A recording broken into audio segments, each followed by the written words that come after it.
Hello friends, आप सभी का स्वागत है के मोहब यूट्यूब चैनल पे। आज का हमारा वीडियो है रैंक बूस्टर 3। तो फ्रेंड्स, लेट्स स्टार्ट। पहला यहाँ पे हमारा ये क्वेश्चन दिया गया है कि 5 gram of sulphur is present in 100 gram of CH2 carbon disulphide. 5 gram sulphur present है 100 ग्राम ऑफ CH2 में। हमें delta TB of A solution दिया है 0.954 एंड केबी दिया है 4.88। अब हमें क्या पूछा है, the molecular formula of sulphur is. Molecular formula of sulphur क्या होगा। आप देखो, आप इसको प्रॉब्लम समझे, आपके एग्जाम में अगर आ गया तो कैसे आप अप्रोच करोगे। ठीक है, 5 ग्राम सल्फर दिया है, 100 ग्राम ऑफ CH2 में डेल्टा टीबी दिया है, केबी दिया है। तो आप अगर आपने थोड़ा सा भी चैप्टर पढ़ा होगा तो आपको पता चल जाएगा कि हाँ, ये कहाँ से आता है। तो फ्रेंड्स, इस कॉन्सेप्ट को थोड़ा सा हल्का सा कॉन्सेप्ट समझते हैं, क्योंकि डिटेल में तो हम पूरे लेक्चर जब इसको लेंगे हम लोग तो उस पर पूरा डिटेल में समझाएंगे, बट अभी हम थोड़ा सा कॉन्सेप्ट समझ लेते हैं क्या क्या कैसे है। ठीक है, फिर उसके हम लोग सॉल्यूशन पे जाएंगे। तो फ्रेंड्स, आपको समझा क्या दिया गया है, हमें मॉलिक्यूलर फॉर्मूला सल्फर का पूछा है और डायरेक्ट ये सब दिया। ठीक है, तो कॉन्सेप्ट फ्रेंड यहाँ पे क्या होता है, सबसे पहले हमें पता होना चाहिए कोलिगेटिव प्रॉपर्टीज। सिंपल वर्ड में बोला जाए, कोलिगेटिव प्रॉपर्टी ऐसा ऐसा होता है जो क्वांटिटी पे डिपेंड करे, ना कि क्वालिटी पे। ठीक है, मतलब क्वांटिटी मतलब कितने नंबर से क्या है। तो यहाँ पे ऑफिशियल इसका जो स्टेटमेंट है वहाँ पे मैं इसको रीड कर देता हूँ। स्टेटमेंट इसका ये है, colligative property of a solution और properties that depends upon the concentration of a solute. क्या बोल रहा है, कोलिगेटिव प्रॉपर्टी ऐसा प्रॉपर्टी है सॉल्यूशन का जो कि डिपेंड करे कंसंट्रेशन ऑफ सोल्यूट मॉलिक्यूल पे और ions, but not on the identity of solute. मतलब जैसे कि हमारा एक जहाँ पे ये है यूरिया है और एक जगह पे अपना क्या है, ये शुगर है। तो हम ये नहीं देखेंगे कि यूरिया है शुगर है, हम ये बस यहाँ पे ये चेक करेंगे कि कौन से ज़्यादा अमाउंट में है, मतलब कौन सा कम अमाउंट में, कौन सा ज़्यादा अमाउंट में। नंबर ऑफ उसके हम लोग देखेंगे कितना ये वहाँ पे नंबर है, उसका क्वांटिटी क्या है, ना कि क्वालिटी क्या है। ठीक है, तो ये प्रॉपर्टी बताता है कि colligative property of solution are property that depends on the concentration of solute molecules और ions, no but not upon the identity of the solute. ठीक है, सेकेंड है कोलिगेटिव प्रॉपर्टी में क्या क्या आते हैं, हमें आते हैं वेपर प्रेशर आता है, वेपर प्रेशर लोअरिंग आता है। सेकेंड है बॉइलिंग पॉइंट एलिवेशन। थर्ड है freezing point depression and fourth है ऑस्मोटिक प्रेशर। अब आप बोलोगे सर आप ये क्या बोल रहे हो, कोलिगेटिव प्रॉपर्टी समझा आपको। कोलिगेटिव प्रॉपर्टी सिंपल सा शब्दों में बोलूँ तो जो डिपेंड करता है क्वांटिटी पे, क्वालिटी पे डिपेंड नहीं करता है। सेकंड पॉइंट है कि कोलिगेटिव प्रॉपर्टी में कुछ ऐसे आते हैं जैसे कि वेपर प्रेशर लोअरिंग होता है और एलिवेशन ऑफ बॉइलिंग पॉइंट होता है, फ्रीजिंग पॉइंट डिप्रेशन होता है, ऑस्मोटिक प्रेशर, ये सब कोलिगेटिव प्रॉपर्टीज में ही आते हैं। ठीक है, मतलब उसमें ही हम लोग ये सब पढ़ते हैं। अब देखो, अब सबसे पहले हमने ये समझ लिया कि क्या क्या होता है। अब आपको ये समझना चलेगा बॉइलिंग पॉइंट। मैंने यहाँ पे वर्ड बोला बॉइलिंग पॉइंट एलिवेशन। ठीक है, मैं इससे बॉइलिंग पॉइंट पे आऊँगा क्योंकि हमारा जो आज का रैंक बूस्टर का प्रॉब्लम है वो हमारे सिर्फ बॉइलिंग पॉइंट पे ही इर्द गिर्द घूम रहा है। तो हम सिर्फ बॉइलिंग पॉइंट का डिफिनेशन समझते हैं। यहाँ पे बॉइलिंग पॉइंट का यहाँ पे आपने मैंने एक डायग्राम यहाँ पे रखा है। यहाँ पे क्या बोल रहा है कि टेम्परेचर, ऐसा टेम्परेचर जहाँ पे वेपर प्रेशर ऑफ लिक्विड, ये हमारा क्या है, लिक्विड है। ठीक है, vapour pressure of liquid equal to the atmospheric pressure. ठीक है, एटमॉस्फेरिक और सराउंडिंग का एटमॉस्फेरिक प्रेशर है, ये लिक्विड का वेपर प्रेशर और एटमॉस्फेरिक प्रेशर जो लग रहा है ऊपर से, ये दोनों इक्वल हो जाएगा, वही बोल रहा है, वही हमारा मतलब बॉइलिंग पॉइंट होता है। वही बोल रहा है the temperature at which liquid का वेपर प्रेशर, लिक्विड का वेपर प्रेशर क्या बोल रहा है, the temperature at which liquid का vapour pressure equal to the atmospheric pressure.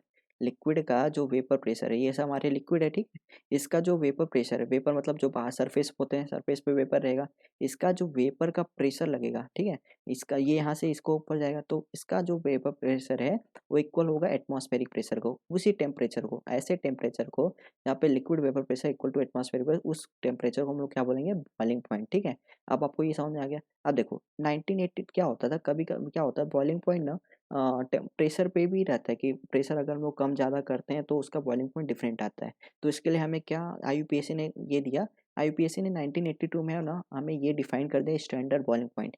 Standard boiling point क्या होता है, standard boiling point of a liquid as the temperature at which the liquid boils under a pressure of 1 bar।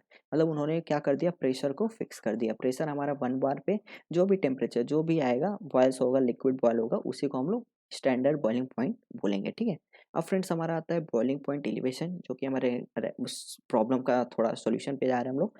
तो elevation आपको समझ में आ गया। देखो क्या होता है, मैं आपको थोड़ा सा यहाँ पे बता देता हूँ।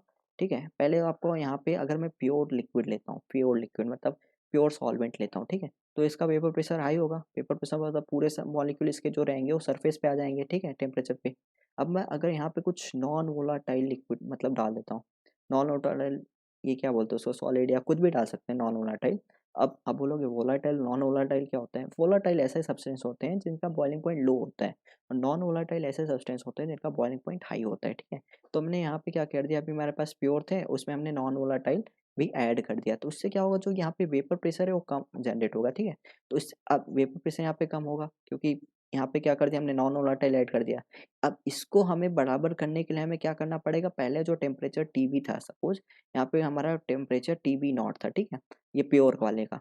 अब यहाँ पे क्या हो गया, जैसे ही हम लोग मतलब नॉन वोलाटाइल ऐड किया ना, तो वेपर प्रेशर कम हो गया, तो उसको अब हमें सब नॉन वोलाटाइल वाले को भी यहाँ पे चिपक के बैठा है, ये सब देखो यहाँ पे सब चिपक के बैठे हैं। तो इसके लिए हमें क्या करना है, हमें सबको उड़ाना है, ऊपर सबको भेजना है। तो हम क्या करेंगे, टेम्परेचर को बढ़ा देंगे, टेम्परेचर को बढ़ा देंगे, तो उसको बोलेंगे टीबी, ठीक है, टीबी। अब देखो यहाँ पे हम कुछ ग्राफ से समझते हैं। ग्राफ में हमारा क्या, वेपर प्रेशर और टेम्परेचर का ग्राफ है। पहले हमारा अगर सॉल्वेंट का है, प्योर सॉल्वेंट का है, तो उसका ग्राफ कैसा है, ऊपर। और जैसे हमने मतलब कुछ भी अपना डाल दिया, नॉन वोलेटाइल सॉल्यूट कुछ भी डाल दिया, तो सॉल्यूट प्लस सॉल्वेंट क्या होता है, सॉल्यूशन बन गया। अब उसका देखो वेपर प्रेशर क्या हो गया, डिक्रीज हो गया। वेपर प्रेशर डिक्रीज हो गया, हमें क्या पड़ा, हमें मतलब पहले जो उसका बॉइलिंग पॉइंट आता था यहाँ पे, ये टी है, ये प्योर वाले का है, ठीक है। और ये क्या है, मतलब जो नॉन वोलेटाइल ऐड करने पे उसका, तो टी मतलब वहाँ पे वही हो गया डेल्टा टीबी। अब डेल्टा टीबी क्या होता है यहाँ पे, टीबी माइनस टीबी नॉट। अब टीबी आपका क्या है, जो आपका सॉल्यूशन वाला है, जिसमें सोल्यूट और सॉल्वेंट दोनों है, मतलब जिसमें नॉन वोलाटाइल भी है और अपना वोलाटाइल वाला भी है। और इसमें क्या है, सिर्फ वोलाटाइल मतलब प्योर वाला, ये प्योर वाला है, ये नॉन वोलाटाइल मिक्सिंग वाला, ठीक है। तो टीबी माइनस टीबी, अब टीबी माइनस टीबी क्या किया है, यहाँ पे आप अगर यहाँ पे लिखना भी चाहो, ये टीबी कर दो, यहाँ पे टीबी नॉट कर दो, ठीक है। तो आपका डेल्टा टीबी आएगा हाई है minus low, TB minus TB naught, ये आपको समझा, डेल्टा टीबी क्यों बढ़ाया, टेम्परेचर क्यों बढ़ाया, ठीक है। देखो डेल्टा यही बोला है, the boiling point of the solution TB minus the boiling point of the pure solvent, ठीक है। प्योर सॉल्वेंट आपका ये क्या है, सॉल्यूशन का है, ये आपका प्योर का है। अब देखो डेल्टा टीबी जैसे जैसे, अब यहाँ पे देखो आपका जो टेम्परेचर डेल्टा टीबी बढ़ रहा है, कब बढ़ेगा, जैसे जैसे आप ना मोले मतलब जो नॉन वोलेटाइल सॉल्यूट है ना, उसका आप कंसंट्रेशन मतलब उसको आप बढ़ाते जाओ, उसका मॉलिक्यूल बढ़ाते जाओ। जैसे आपने 1 ग्राम डाल दिया, फिर 5 ग्राम डाल दो, उसका और डेल्टा टीबी बढ़ जाएगा। समझ रहे हो कि नहीं, अगर आपने 5 ग्राम डाल दिया तो फिर हमें और टेम्परेचर बढ़ाना पड़ेगा। टेम्परेचर बढ़ाएंगे तो ये हमारा क्या होगा, ये बढ़ेगा मतलब टीबी माइनस टीबी, डिफरेंस भी हमारा बढ़ेगा। तो आपने क्या किया यहाँ पे, समझ गए कि डेल्टा टीबी जो होता है, delta TB is directly proportional to m, ठीक है। अब आपने जितना मतलब इसका मोलेलिटी का आप बढ़ाओगे, ये होता है मोलेलिटी, मोलेलिटी, ठीक है, आपका क्या है, मोलेलिटी। तो delta TB is directly proportional to molality. तो डेल्टा इसे डायरेक्टली प्रोपोर्शनल हटाने क्या करेंगे, के इंटू एम, ठीक है। के बी इसको बोलते हैं, के बी कभी कभी इसको बोलते हैं, के बी को क्या, molar boiling point elevation constant, molar boiling point elevation constant. तो आपको फ्रेंड्स ये फॉर्मूला पता चल गया, कैसे कहाँ से आया, कैसे किया, ठीक है। आपको थोड़ा सा कॉन्सेप्ट बता दिया, सब कुछ इन डिटेल आपको पूरे लेक्चर में समझाया जाएगा। मैंने यहाँ पे रैंक बूस्टर सीरीज में सिर्फ आपको सिर्फ बताने के लिए यहाँ पे ये बता दिया कैसे कैसे होता है, ठीक है। तो फ्रेंड्स अब हम लोग अपने फॉर्म मतलब प्रॉब्लम पे आते हैं, जो कि हमारा मेन एजेंडा है इस प्रॉब्लम को सॉल्व करने का। तो आपको मैक्सिमम आइडिया तो पता ही चल गया हमें करना क्या है इस पर, ठीक है। मैं आपको यहाँ पे बताता हूँ हमने क्या भाई पढ़ा formula, delta T B, sorry यहाँ पे डेल्टा टी है, delta T equals to K B into m, ये फॉर्मूला पता है, ठीक है। अब फ्रेंड्स हमें क्या यहाँ पे दिया, देखो डेल्टा टी भी दिया है, एक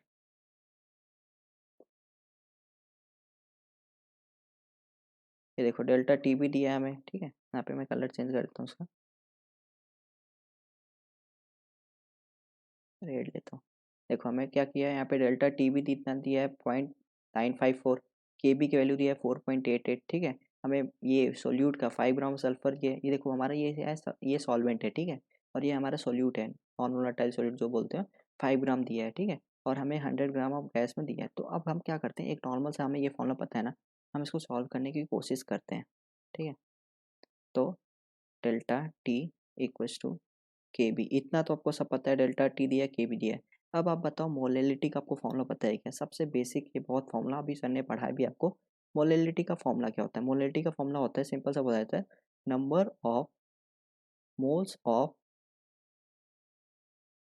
of solute divide by weight of solvent in in KG. ठीक है, थोड़ा सा ये आपको समझा क्या फॉर्मूला कैसे क्या होता है कि number of moles of solute divide by weight of solvent in KG. तो देखो आपको क्या पता है, डेल्टा टी यहाँ पे दिया है, डेल्टा टी आपको क्या दिया है यहाँ पे डेल्टा टी दिया है आपको 0.954। ठीक है, के बी की वैल्यू क्या दिया है यहाँ पे, के बी की वैल्यू दिया है 4.88। ठीक है, अब देखो नंबर ऑफ मोल्स को भी ओपन करो। नंबर ऑफ मोल्स क्या होता है, वेट गिवन मास या वेट, या तो गिवन मास कर सकते हो, मतलब given mass upon molecular weight, या मोलर मास कर दो, मोलर मास। ये आपने किसका लिखा, मोल्स का लिखा है, सिंपल सा ही मोल का जो फॉर्मूला है उसका लिखा। और यहाँ पे क्या है, वेट ऑफ सॉल्वेंट, ये तो रहेगा ही रहेगा। ठीक है, weight of solvent in KG. देखो आपका यहाँ पे ना ये फॉर्मूला आपने ओपन, ये आपको पता होगा ना, अब आपको याद भी नहीं करना, आपने कौन सा समझ गया कैसे कैसे आता है, डेल्टा टी बी के बी एम कैसे आ गया। और आपने क्या किया कि एम मतलब एम को आपने ओपन किया, number of moles of solute, यहाँ पे थोड़ा सा number of moles of solute और डिवाइड बाय बल्ब, यहाँ पे मैं थोड़ा सा सही कर देता हूँ।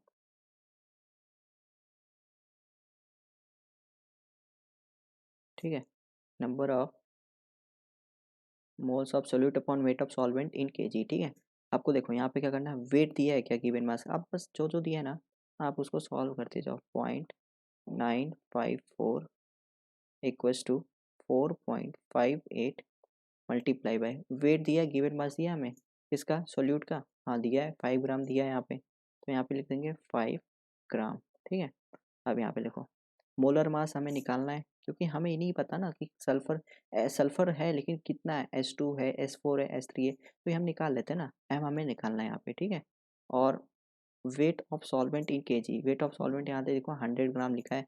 ठीक है, लेकिन वहाँ पे उसने क्या बोला है, ये 100 ग्राम दिया है। ठीक है, ग्राम दिया है, बट हमें सॉल्वेंट को केजी में लिखना है, तो केजी में करने के लिए हम क्या करेंगे, इंटू 10⁻³ से मल्टीप्लाई कर देंगे तो हमारा केजी में आ जाएगा। ठीक है, इसको अगर आप सॉल्व करोगे ना, इसको अगर आप सॉल्व करोगे तो आपका क्या आएगा वैल्यू, यहाँ पे एम की वैल्यू आपकी आएगी, अगर आप इसको सॉल्व करने जाते हो आपकी एम की वैल्यू आती है 256। ठीक है, इसको आप सॉल्व करके दिखाना क्योंकि लेंदी हो जाएगा, इसलिए मैं इसको डायरेक्ट आपको बता रहा हूँ। एम की वैल्यू आपकी आएगी 256। देखो मॉलिक्यूलर वेट आपका आ गया 256। अब हमें पता करना है कि S2 है, S4 है, S में तो हम निकाल लेंगे ना। हमें क्या चाहिए, नंबर ऑफ सल्फर एटम चाहिए ना, नंबर ऑफ, यहाँ पे मैं कर दूँ, एक मिनट यहाँ पे मैं कर देता हूँ, मतलब आपको क्या मिल गया, एम की वैल्यू मिल गया ना, सिंपल सा।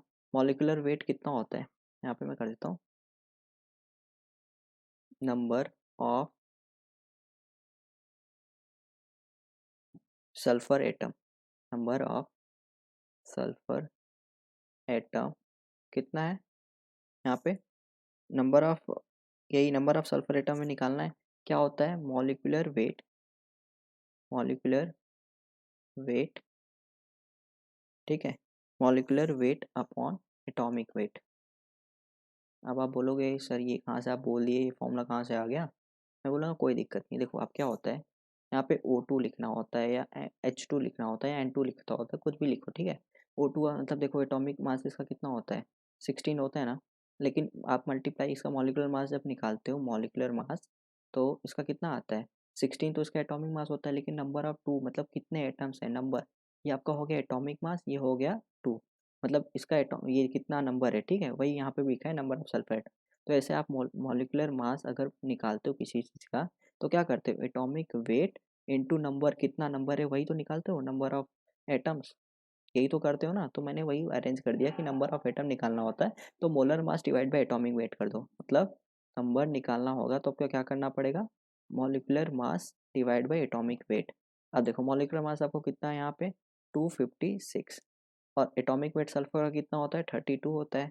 इसको आप सॉल्व करोगे ना तो आपका यहाँ पे आएगा 8। ठीक है, तो नंबर ऑफ सल्फर एटम कितना हो गया, number of sulphur atom, sulphur atom कितना हो गया यहाँ पे 8 हो गया। ठीक है, तो इस तरह से आपका यहाँ पे आंसर क्या आ गया, S8, ये आपका आंसर है। तो फ्रेंड्स आपको ये समझा होगा, कॉन्सेप्ट भी समझा होगा। तो फ्रेंड्स अगर आपको वीडियो अच्छा लग रहा है तो आप इस चैनल को सब्सक्राइब कर सकते हैं, क्योंकि यहाँ पे बहुत सारे वीडियोस आपको नीट, IIT जेई और नीट के लिए पढ़ाया जाएगा। तो friends good luck, have a nice day, thank you so much.